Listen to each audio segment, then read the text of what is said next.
Hello students, it's Anuradha ma'am here. Welcome to my YouTube channel made concept easy. आज के video lecture में मैं आपको एक्सप्लेन करूंगी effects of stress. Last video lecture में मैंने आपको डिटेल में एक्सप्लेन किए हैं सोर्सेज ऑफ स्ट्रेस।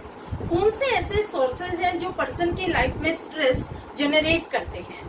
देखो, कई बार क्या होता है कि पर्सन डेली हैसल्स की वजह से स्ट्रेस्ड फील करता है, वो टेंशन में आ जाता है। हम मानते हैं कि जो डेली हैसल्स होते हैं वो मेजर स्ट्रेसर नहीं होते, लेकिन जब वो एक्यूमुलेट हो जाते हैं, जब पर्सन उनको कॉप नहीं कर पाता है, ओवरकम नहीं कर पाता है, तो वो स्ट्रेस जनरेट करते हैं। कई बार क्या होता है कि पर्सन की लाइफ में unpredicted events, sudden events, traumatic event stress generate करते हैं। पर्सन उनको इजीली कोप नहीं कर पाता है, एनकाउंटर नहीं कर पाता है और उसकी लाइफ स्ट्रेसफुल लाइफ बन जाती है और वो उस सिचुएशन को प्रॉपरली और इफेक्टिवली डील नहीं कर पाता है, तो पर्सन डिप्रेशन में चला जाता है, एंजाइटी में चला जाता है, आइसोलेटेड हो जाता है और कई बार ऐसी सीवियर कंडीशन आ जाती है कि उसे प्रोफेशनल्स की रिक्वायरमेंट होती है अपने ट्रीटमेंट के लिए। तो देखो, आज के वीडियो लेक्चर में मैं आपको ये बताऊंगी कि चाहे कैसा भी स्ट्रेस लाइफ में आए, लेकिन उसका जो इफेक्ट होता है वो बहुत ज्यादा सीवियर होता है, बहुत ज्यादा सीरियस होता है और हार्मफुल होता है। इसके इफेक्ट क्रिपलिंग इफेक्ट्स होते हैं। ये पर्सन के माइंड को, पर्सन की बॉडी को और पर्सन की हेल्थ को टोटली डिटीरियोरेट कर देते हैं, टोटली डैमेज कर देते हैं। तो आज के वीडियो लेक्चर में मैं आपको 4 मेजर इफेक्ट बताऊंगी जो स्ट्रेस की वजह से अकर होते हैं। पहला है इमोशनल इफेक्ट, दूसरा है फिजियोलॉजिकल इफेक्ट, तीसरा है कॉग्निटिव इफेक्ट और चौथा है बिहेवियरल इफेक्ट। ये चारों इफेक्ट आपकी एनसीईआरटी बुक में दिए हुए हैं, उसी के अकॉर्डिंग मैं आपको डिटेल में एक्सप्लेन करूंगी। तो पूरा वीडियो लेक्चर आप फुल कंसंट्रेशन के साथ देखना, स्टार्टिंग से एंड तक पूरा वीडियो लेक्चर देखना, क्योंकि चारों इफेक्ट मैंने डिटेल में एक्सप्लेन करने की कोशिश की है ताकि आपको अच्छे से कंसेप्ट क्लियर हो जाए। तो सबसे पहले हम लेते हैं इमोशनल इफेक्ट। देखो, इमोशनल इफेक्ट क्या होते हैं। जब पर्सन स्ट्रेस फील करता है तो वो बहुत ज्यादा इरिटेटेड हो जाता है, उसका मूड स्विंग होने लग जाता है, यानी वो बहुत ज्यादा मूडी हो जाता है, उसका इरेटिक बिहेवियर हो जाता है। इसके वजह से पर्सन हमेशा एंजाइटी फील करेगा, वो डिप्रेशन में रहेगा और अपना सेल्फ कॉन्फिडेंस वो लूज कर देता है। जब पर्सन की सेल्फ एफिकेसी और सेल्फ कॉन्फिडेंस लूज हो जाता है तो वो अपने आप को एलिनेटेड फील करता है, आइसोलेटेड फील करता है अपनी फैमिली से, अपनी सोसाइटी से, अपने रिलेटिव से, अपने फ्रेंड से। तो इसका रिजल्ट क्या होता है कि पर्सन डिप्रेशन में चला जाता है और उसको सीवियर प्रॉब्लम कॉज हो जाती है। तो समझ आया आपको इमोशनल इफेक्ट्स क्या होते हैं। इमोशनल इफेक्ट में यही होता है कि पर्सन का अनप्रेडिक्टेड बिहेवियर होता है, उसके बिहेवियर में जो चेंजेस आते हैं उसे आप प्रेडिक्ट नहीं कर सकते, उसे आप एस्टिमेट नहीं कर सकते। कई बार वो बहुत ज्यादा खुश हो जाता है, कई बार वो हॉस्टाइल बिहेवियर शो करता है, बहुत ज्यादा एग्रेसिव हो जाता है, हाइपर एक्टिव हो जाता है, बिना किसी रीजन के ही उसके मूड स्विंग्स होते रहते हैं। तो आप कैसे डिफाइन करेंगे इमोशनल इफेक्ट में? People become Moody, irritable and show erratic behaviour. लोग स्ट्रेस की वजह से मूडी हो जाते हैं, यानी उनके मूड स्विंग्स होने शुरू हो जाते हैं। कई बार बहुत खुश हो जाते हैं, कई बार एकदम से वो एंग्री हो जाते हैं, बिना किसी रीजन के ही उनके मूड चेंज होते रहते हैं। इमोशनल इफेक्ट में यही होता है कि पर्सन का बिहेवियर एकदम मूडी बिहेवियर होता है, यानी आपका बहुत अच्छा कन्वर्सेशन चल रहा है, आप अपने फ्रेंड से बात कर रहे हैं तो बहुत हैप्पी कन्वर्सेशन है, लेकिन एकदम से उसका बिहेवियर हॉस्टाइल हो जाता है।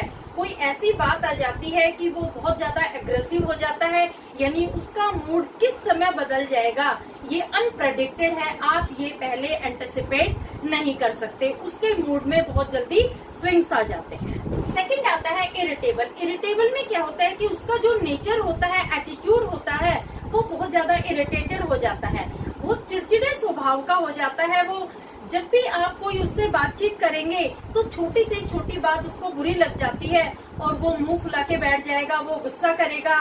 तो इस तरह का उसका एटीट्यूड बन जाता है क्योंकि वो स्ट्रेस की सिचुएशन में है। तीसरा आ जाता है शो इरेटिक बिहेवियर। इरेटिक का मतलब होता है स्टेबल बिहेवियर नहीं होता है उस पर्सन का, उसके बिहेवियर में चेंजेस आते रहते हैं। कभी वो बहुत ज्यादा खुश नजर आएगा, कभी आपको बहुत ज्यादा उदास नजर आएगा। तो इस तरह उसके बिहेवियर में स्विंग्स होते रहते हैं, उसके एटीट्यूड में चेंज होते रहते हैं। और ये जो चेंज होते हैं ये अनप्रेडिक्टेड होते हैं, यानी आप पहले डिसाइड नहीं कर सकते कि जब हम बात करेंगे तो ये किस तरह से रिएक्ट करेगा, क्योंकि वो बहुत मूडी होता है। कई बार गुस्से की बात होती है लेकिन उस पर वो किसी तरह का कोई रिएक्शन नहीं देता, और कई बार बहुत सिंपल सी बात पर वो रिएक्ट कर जाता है। तो ये होता है इरेटिक बिहेवियर। अब देखो इसमें सेकंड पॉइंट क्या आएगा, constant feeling of tension, anxiety and depression decreases self confidence, people become self centred, एलिनेट from family and friends. देखो इमोशनल इफेक्ट में आपको ये पॉइंट भी लिखना पड़ेगा कि जब पर्सन टेंशन में होता है तो उसको एंजाइटी फील होती है, उसको डिप्रेशन फील होता है, और उसका रिजल्ट क्या होता है कि उसका सेल्फ कॉन्फिडेंस लूज हो जाता है। सेल्फ कॉन्फिडेंस लूज होने की वजह से उसकी सेल्फ एस्टीम और सेल्फ एफिकेसी भी लो हो जाती है। तो पर्सन क्या करेगा, अपने आप को सेल्फ सेंटर्ड कर लेगा, वो अपने आप को आइसोलेटेड फील करेगा, एलिनेटेड फील करेगा from family members, from friends, relatives and society. तो इसका रिजल्ट क्या होगा कि वो डिप्रेशन में चला जाएगा और उसको सीवियर प्रॉब्लम अराइज हो जाएगी। क्लियर? नेक्स्ट आता है फिजियोलॉजिकल इफेक्ट। देखो फिजियोलॉजिकल इफेक्ट में क्या होता है कि जब पर्सन स्ट्रेस फील करता है तो उसके ब्रेन का एक पार्ट हाइपोथैलेमस एक्टिवेट हो जाता है। ये सर्टेन हार्मोन्स रिलीज करता है स्ट्रेस से कोप करने के लिए, जैसे एड्रेनलिन, कोर्टिसोल, एपिनेफ्रिन, नोर एपिनेफ्रिन। तो इस तरह के हार्मोन्स बॉडी को प्रिपेयर करते हैं स्ट्रेस से फाइट करने के लिए। जब ये बॉडी को प्रिपेयर करते हैं तो बॉडी का ब्लड प्रेशर बढ़ जाता है, हार्ट रेट बढ़ जाती है, इम्यून सिस्टम स्लो डाउन हो जाता है, डाइजेस्टिव सिस्टम स्लो डाउन हो जाता है, लंग्स के जो पैसेज होते हैं वो एक्सपैंड हो जाते हैं। देखो अगर स्ट्रेस लंबे समय तक चलता है तो ये बॉडी को डैमेज कर देता है, क्योंकि ये हार्मोन्स इंक्रीज्ड ही रहेंगे, और जब ये हार्मोन्स इंक्रीज्ड रहेंगे तो बॉडी पर ये एडवर्सली अफेक्ट करेंगे, क्योंकि डाइजेस्टिव सिस्टम डिटीरियोरेट हो जाता है। आप जो भी कुछ खाते हैं वो फैट की फॉर्म में स्टोर होता है, आपके शरीर को खाना बिल्कुल भी नहीं लगता। तो इसका रिजल्ट क्या होगा कि जब आपका डाइजेशन ही पुअर है तो उससे गैस्ट्रिक प्रॉब्लम बढ़ जाएगी, ओबेसिटी बढ़ जाएगी, और दूसरा जब आपका इम्यून सिस्टम भी वीक हो जाता है तो इजीली कोई भी डिजीज आपको इन्फेक्ट कर देगी, क्योंकि आपकी इम्यूनिटी वीक हो जाती है। तो आप किस तरह से फिजियोलॉजिकल इफेक्ट में लिखेंगे, stress results in increase of certain hormones like adrenaline, cortisol, epinephrine and NOR epinephrine. इसके बाद आप क्या लिखेंगे, these hormones slow down functioning of digestive system and immune system and increases heart rate, blood pressure, expansion of air passages in lungs। देखो जब stress long period तक रहता है तो पर्सन की बॉडी में ये सर्टेन हार्मोन्स इंक्रीज्ड रहते हैं। कौन कौन से हार्मोन्स हैं आप इनके नाम लिख देना, एड्रेनलिन, कोर्टिसोल, एपिनेफ्रिन और नॉन एपिनेफ्रिन। ठीक है, और जब ये इंक्रीज्ड रहेंगे तो इनका रिजल्ट क्या होगा, इनका रिजल्ट होगा ये स्लो डाउन कर देते हैं हमारे डाइजेस्टिव सिस्टम और इम्यून सिस्टम को, और ये इंक्रीज कर देते हैं हार्ट रेट और ब्लड प्रेशर। तो पर्सन को बीपी की प्रॉब्लम हो जाएगी, उसको हार्ट की प्रॉब्लम हो जाएगी। दूसरा, जब उसका इम्यून सिस्टम वीक हो जाएगा तो कोई भी डिजीज उसको इजीली इन्फेक्ट कर देगी, और जब उसका डाइजेशन ही खराब हो जाएगा, जो भी वो कुछ खा रहा है वो प्रॉपर्ली डाइजेस्ट ही नहीं हो पाएगा, तो उसको गैस्ट्रिक प्रॉब्लम हो जाएगी और ओबेसिटी की प्रॉब्लम डेवलप हो जाएगी। तो इस तरह से पर्सन को फिजियोलॉजिकल इफेक्ट होते हैं जब पर्सन स्ट्रेस फील करता है। क्लियर। तीसरा इफेक्ट आता है कॉग्निटिव इफेक्ट। देखो, जब पर्सन स्ट्रेस फेस करता है तो उसका कॉग्निशन भी बिल्कुल डैमेज हो जाता है, यानी उसके माइंड पर भी बहुत ज्यादा इफेक्ट पड़ता है, उसकी मेमोरी लॉस हो जाती है, वो किसी भी बात पर कॉन्सेंट्रेट नहीं कर पाएगा। यानी आप कोई बात कर रहे हैं, फिजिकली तो वो प्रेजेंट है लेकिन मेंटली वो एब्सेंट रहता है। उसके जो डिसीजंस होते हैं वो फॉल्टी डिसीजन होते हैं, क्योंकि उसकी लॉजिकल थिंकिंग नहीं होती, उसकी रैशनल थिंकिंग नहीं होती। वो जो फॉल्टी डिसीजन लेता है उसका रिजल्ट क्या होता है कि आर्ग्यूमेंट्स बढ़ जाते हैं। जब भी वो कोई डिसीजन लेता है वो एक्सेप्टेबल नहीं होते हैं और उसका रिजल्ट होता है इंक्रीज इन आर्ग्यूमेंट्स। दूसरा, उसको फाइनेंशियल लॉस हो जाता है फॉल्टी डिसीजन की वजह से। कई बार फॉल्टी डिसीजन की वजह से उसकी नौकरी भी चली जाती है।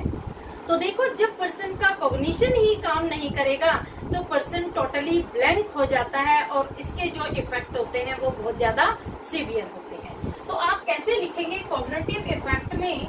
Rational, coherent, logical thinking is difficult when person experiences stress.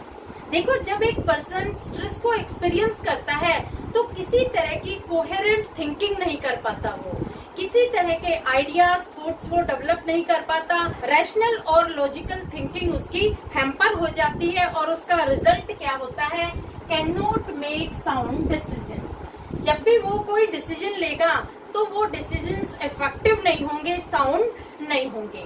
उसके डिसीजन यूजुअली फॉल्टी होते हैं क्योंकि वो किसी भी बात पर कॉन्सेंट्रेट नहीं कर पाता, उसकी मेमोरी लॉस हो जाती है। फॉल्टी डिसीजन में lead to failure, arguments, financial loss and loss of job. Stress reduces concentration and memory. देखो, जब वो कोई साउंड डिसीजन नहीं ले पाएगा, कोई प्रॉपर डिसीजन नहीं ले पाएगा तो उसको फेलियर एक्सेप्ट होगा लाइफ में, क्योंकि जब उसके डिसीजन फॉल्टी होंगे तो वो एक्सेप्ट नहीं किए जाएंगे, वो आर्ग्यूमेंट के कॉज बन जाएंगे, उसको फाइनेंशियल लॉस अराइज हो सकता है, उसको उसकी जॉब का भी लॉस हो सकता है। Last is behavioural effect. देखो, जब पर्सन स्ट्रेस के अंडर होता है तो उसका नॉर्मल बिहेवियर भी नहीं होता, उसका बिहेवियर चेंज हो जाता है, क्योंकि वो ऐसी चीजों का कंजम्पशन करने लग जाता है जो उसकी हेल्थ के लिए हैजर्डस है। जैसे वो अल्कोहल एक्सेसिव लेने लग जाता है, वो सिगरेट एक्सेसिवली कंज्यूम करने लग जाता है, वो ड्रग एडिक्ट बन जाता है, क्योंकि वो हमेशा टेंशन में होता है, वो हमेशा ऐसी सिचुएशन फेस करता है जिसे वो कॉप अप नहीं कर पाता, तो वो इन चीजों का सहारा लेना शुरू कर देता है। वो कभी भी न्यूट्रिएंट्स नहीं लेता, जब भी वो खाता है तो वो जंक फूड का कंजम्पशन करता है, उसे ईटिंग डिसऑर्डर्स हो जाते हैं, स्लीपिंग पैटर्न उसका चेंज हो जाता है। तो इस तरह की प्रॉब्लम अराइज होती है जब पर्सन स्ट्रेस फेस करता है, तो ये इसका बिहेवियरल इफेक्ट होगा। तो आप कैसे लिखेंगे बिहेवियरल इफेक्ट में? It results in eating less nutritional food and excessive consumption of cigarette, alcohol and drugs. देखो, जब पर्सन स्ट्रेस के अंडर होता है तो यूजुअली वो जंक फूड प्रेफर करता है, न्यूट्रिशनल डाइट को वो अवॉइड करता है। इसके साथ साथ वो एक्सेसिव कंजम्पशन कर देता है सिगरेट का, अल्कोहल का और ड्रग्स का। अब देखो, इसमें और पॉइंट लिखना है आपको। Side effects are poor concentration, poor coordination and dizziness. जब पर्सन हमेशा नशे की हालत में रहेगा तो उसे डिजीनेस फील होगी, यानी हमेशा वो ऐसा महसूस करेगा जैसे उसे नींद आ रही है, किसी भी चीज के लिए वो कोऑर्डिनेट नहीं करेगा, उसका कंसंट्रेशन भी बहुत पुअर हो जाएगा, क्योंकि वो कभी भी फुली कंसंट्रेटेड नहीं रहता है जब वो इन चीजों के एडिक्शन में होता है। क्लियर? अब देखो, लास्ट पॉइंट आप क्या लिखेंगे? Typically results in disrupted sleeping pattern, eating disorders, increased absenteeism and reduced work performance. देखो, जब पर्सन कैफीन का कंजम्पशन इंक्रीज कर देता है तो उसके जो रिजल्ट होते हैं वो बहुत ज्यादा डिजास्टर्स होते हैं। जैसे सबसे पहला है उसका डिसरप्टेड स्लीपिंग पैटर्न हो जाएगा, उसका जो स्लीपिंग पैटर्न है वो डिस्टर्ब हो जाएगा, या तो वो पूरी रात बिस्तर पर पड़ा रहेगा, उसे नींद नहीं आएगी, या फिर वो सोएगा तो ऐसा सोएगा कि वो 2 दिन तक उठेगा ही नहीं। दूसरा, उसको ईटिंग डिसऑर्डर्स हो जाएगा, उसको होश ही नहीं रहेगा खाने का, वो सोता ही रहेगा, उसको पता ही नहीं रहेगा कि कब उसे भूख लग रही है, कब उसे खाना खाना है। या फिर अगर वो खाना खाना शुरू कर देगा तो उसको अपनी डाइट के बारे में पता ही नहीं होगा कि उसको कितना फूड कंज्यूम करना है। इसके बाद इंक्रीज्ड एब्सेंटिज्म, वो अपने वर्क प्लेस पर एब्सेंट रहना शुरू कर देता है, क्योंकि वो हमेशा नशे की हालत में रहता है, उसकी एब्सेंटी इंक्रीज हो जाएगी। और उसका फाइनल रिजल्ट क्या होगा? रिड्यूस्ड वर्क परफॉर्मेंस, उसका जो काम होगा वो डिटीरियोरेट हो जाएगा, उसका परफॉर्मेंस डिग्रेड हो जाएगा। तो क्लियर हुआ बिहेवियरल इफेक्ट स्ट्रेस का आपको।